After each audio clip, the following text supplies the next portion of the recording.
नमस्कार, Neeraj astro channel पे नीरज परिवार एंड संस्कार में आप सबका बहुत बहुत स्वागत है। दिन 5 जुलाई 2026 रविवार, तिथि श्रीमापनोति, तिथि है पंचमी, वारात आयुष्यवर्धनम, वार है रविवार, नक्षत्रात् हरते पापम, नक्षत्र है शतभिषा, योगाद रोग निवारणम, योग है आयुष्मान योग, करणात् कार्य सिद्धिश्च, कर्ण है तैतिल कर्ण। तैतिल कर्ण मतलब बुध। इसमें से रविवार को शतभिषा ही एक थोड़ा सा नॉर्मल शुभता दे रहा है, बाकी कोई अच्छे योग नहीं बन रहे हैं। अगर पंचांग के अंदर डीपर में जाएंगे तो रविवार को हस्तमूल, तीनों उत्तरा, पुष्य और अश्विनी में कोई प्लैनेट हो तो सर्वार्थ सिद्धि योग बनाता है। तो पुष्य में गुरुदेव हैं, तो गुरुदेव पुष्य में हैं, उनकी कारण आज सर्वार्थ सिद्धि योग बन रहा है। और विशाखा अनुराधा ज्येष्ठा से खराब योग बनता है, विशाखा अनुराधा ज्येष्ठा में कोई प्लैनेट नहीं है। तो आज के दिन गुरुदेव को समर्पित है। गुरुदेव की वजह से, उनकी कृपा से आज के दिन सर्वार्थ सिद्धि योग बन रहा है। पंचमी तिथि पूर्णा तिथि है, गुरुदेव के अनुसार फल देती है। इफेक्ट प्लैनेट सूर्य है। क्या बात है। सूर्यवार रविवार के दिन गुरुदेव पंचमी तिथि पे सर्वार्थ सिद्धि योग बना रहे हैं। ये आपको किसी पंचांग में सर्वार्थ सिद्धि नहीं मिलेगा, मगर इतने से समझ में आया कि तिथि आज सर्वार्थ सिद्धि योग दे रही है, समस्त प्रकार की शुभता दे रही है। सूर्य और गुरु प्रधान कार्य करिए। सूर्य मतलब हमारा कुल, हमारा परिवार, परिवार के उत्थान के लिए, देश के उत्थान के लिए, समाज के उत्थान के लिए कार्य करिए। गुरुदेव हैं, ओवरऑल ज्ञान मार्ग पे रहिए।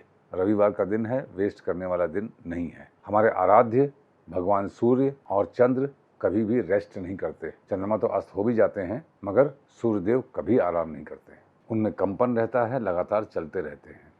इसीलिए सूर्य कुंडली में जहाँ होती हैं वहाँ पे उन रिश्तों में भी थोड़ा बहुत ऊपर नीचे हमेशा कंपन रहता है। अगर सप्तम में है तो पति पत्नी के संबंधों में, चतुर्थ में है तो माँ के साथ सुख में, पंचम में है तो संतान के साथ, नवम में है तो भाग्य या पिता के साथ, दसम में है तो वर्क प्लेस के साथ। थोड़ा बहुत ऊपर नीचे चलता रहता है, मगर नित्य काम होता है। रविवार को जो लोग रेस्ट कर लेते हैं, रात में शराब पीते हैं, दिन में सोते रहते हैं, उनके लिए कुंडली का वो भाव जहाँ पे सूर्यदेव हैं वो भी सो जाएगा या धीरे धीरे शून्य हो जाएगा। तो ये हो गया पंचमी तिथि, वारात आयुष्यवर्धनम, वार है रविवार। रविवार के योग मैंने आपको बता दिए। नक्षत्रात् हरते पापम, नक्षत्र है शतभिषा नक्षत्र।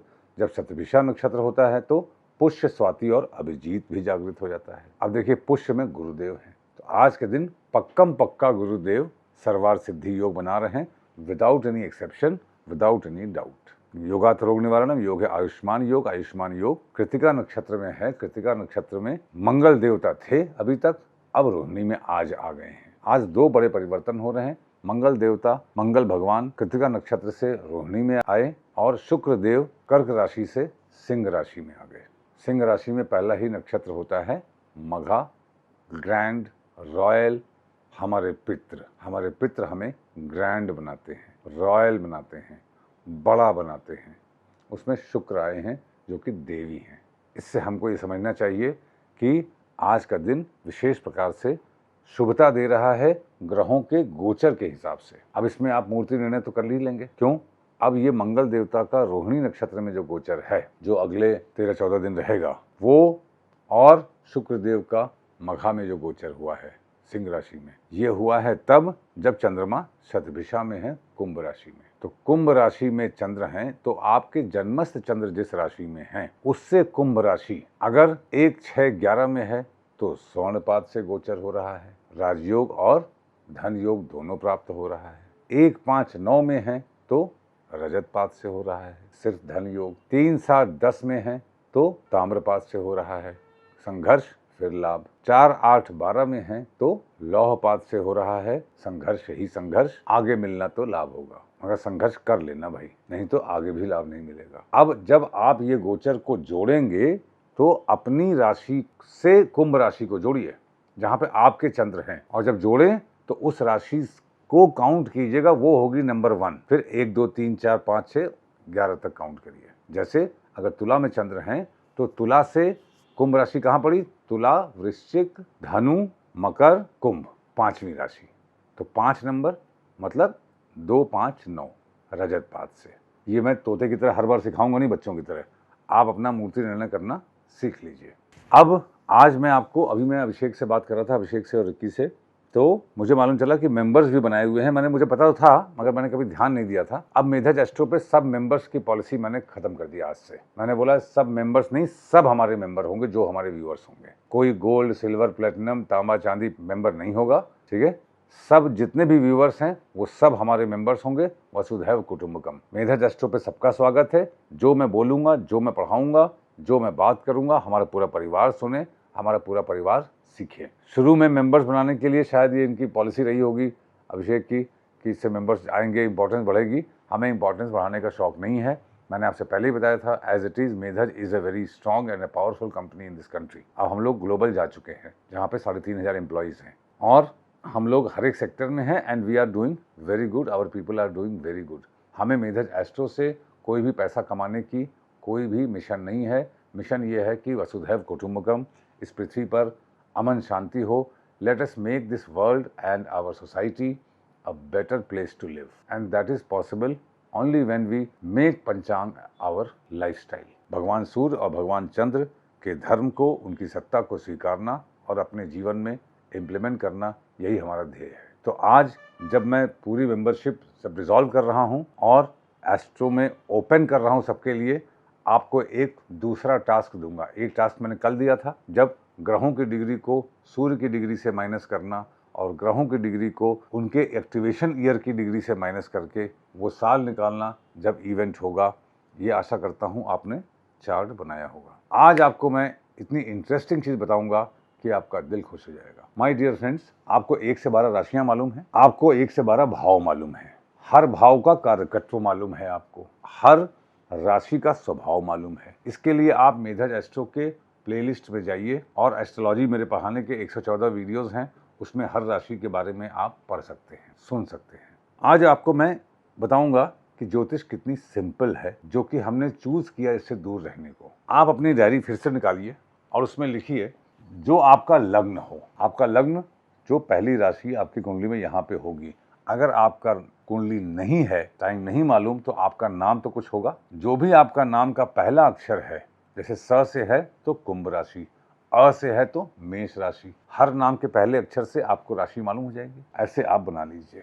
पहले भाव में जो राशि है, जैसे पहले भाव में मान लीजिए मकर राशि है, तो पहला भाव मतलब 1 प्लस मकर का संख्या 10 हुआ 11। 11वां साल, 11 प्लस 12 23वां, 35वां, 47वां, 59वां, 71वां। ये साल आपके इन पहले भाव के एक्टिवेशन या इवेंट के ईयर्स हैं। आप देखिए इन सालों में पहले भाव से रिलेटेड क्या क्या घटनाएं हुई। दूसरे भाव में जाएंगे तो जो राशि है, जैसे अगर मकर लग्न है पहले भाव में, तो दूसरे में 11 है, तो 11 प्लस दूसरे भाव की संख्या 2, तो 11 और 2 13, 13 प्लस 12 प्लस 12 प्लस 12। चौथे भाव में जो राशि है, तीसरे भाव में मीन है, तो 12 प्लस 3 प्लस 12 प्लस 12 प्लस 12। चौथे भाव में है तो 1 है, तो 4 प्लस 1 5 प्लस 12 प्लस 12 प्लस 12। पांचवें भाव में 5 प्लस 2 7, 7 प्लस 12 प्लस 12 प्लस 12। छठे भाव में मिथुन राशि है तो 6 प्लस 3